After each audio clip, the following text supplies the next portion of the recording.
And then in 1999, there was a follow-up meeting with bishops in Speyer in Germany entitled Ecclesial Movements in the Pastoral Solicitude of Bishops. So an effort to then bring bishops together and say, now, we want to talk to you about the movements and start this process of dialogue between not just the Pope and the movements, but also bishops start talking about the movements. All of these things we should not underestimate were very, very important. And what they did particularly do is give a certain recognition to the significance and importance of what was happening in the church, both the leadership in the church, but also helping the movements to see they have a place. They're not just peripheral, they're not just interesting, they're not just more private activities within the church, but they belong somehow to the very centre and heart of the life and mission of the church. I'd like to mention some of the key, sort of an analysis, if you like, of some of the key things that have been highlighted in various papal statements. There's a whole range of things that have been said about movements and homilies and formal talks by the Pope and different things. I'd like to mention five or six. Five, we're going to five, we're going to six, no, five. Oh, here, I've got it. I would like to mention 5 key elements. I should have known I was going to ask myself that question. So if you're taking notes, that's just to help you take the notes. The first point, obviously, is to talk about the importance of ecclesial movements for the church. As I mentioned, Pope John Paul clearly saw this by 1981.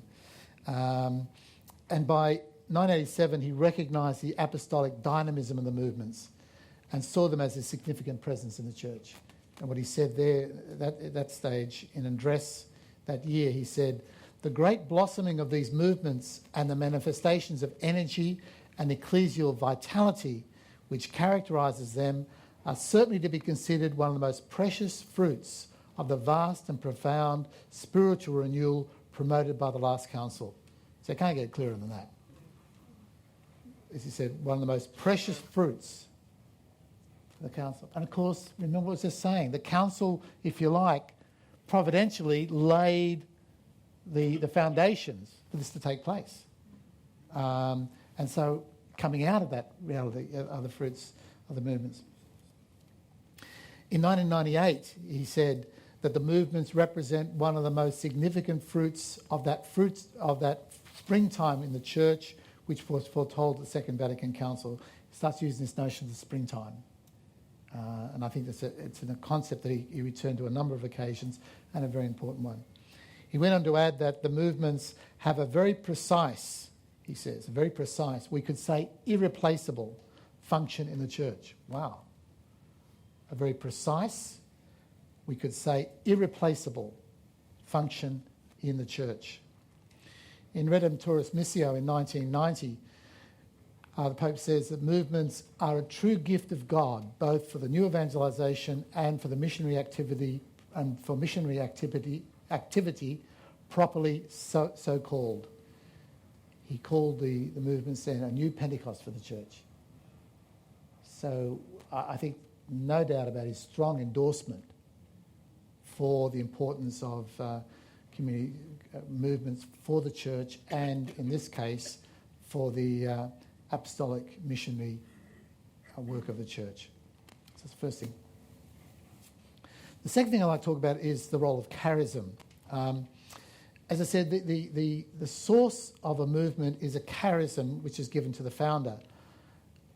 Charism is, as the word implies, a gift. It's not, as we know very much from the teaching of St. Paul, it's not a gift for the individual.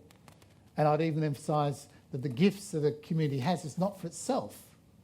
I think this is a very important thing to realise, that we don't say that we have these gifts which we are now going to use for our own benefit. I mean, in a good way, I think always we have to have an ecclesial vision.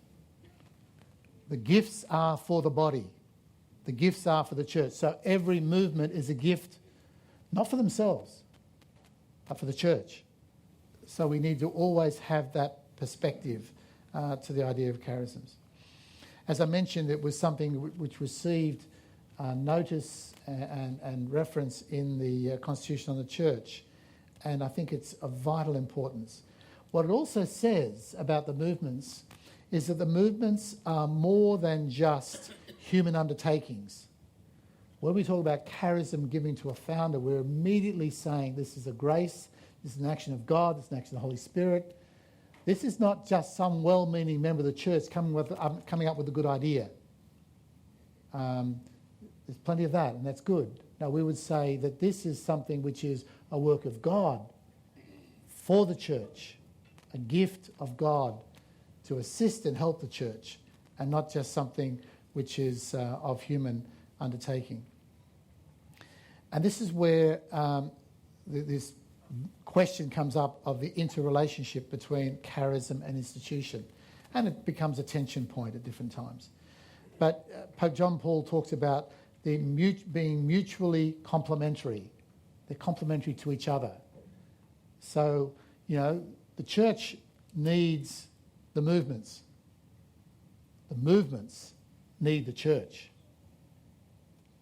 Maybe the church has said a lot about how much the church recognises and appreciates what the movements have to offer. But I think it's a moment, particularly now, and I think through things like the Catholic fraternity, we need to see more clearly how the movements in the church. And I think that the movements in the church more than ever at this moment. And I think this mutual complementarity is very important. He says, in the church, both the institutional and the charismatic elements, both the hierarchy and association and movements of the faithful are co-essential and share in fostering life, renewal and sanctification, though in different ways. The mutual complementarity of the charisms, the movements, and of the institution of the church. Third point. The movements form around a charism. Movements become a reality when groups of the faithful respond to a charism. The power of the charism so engages them that they associate in order to live the charism.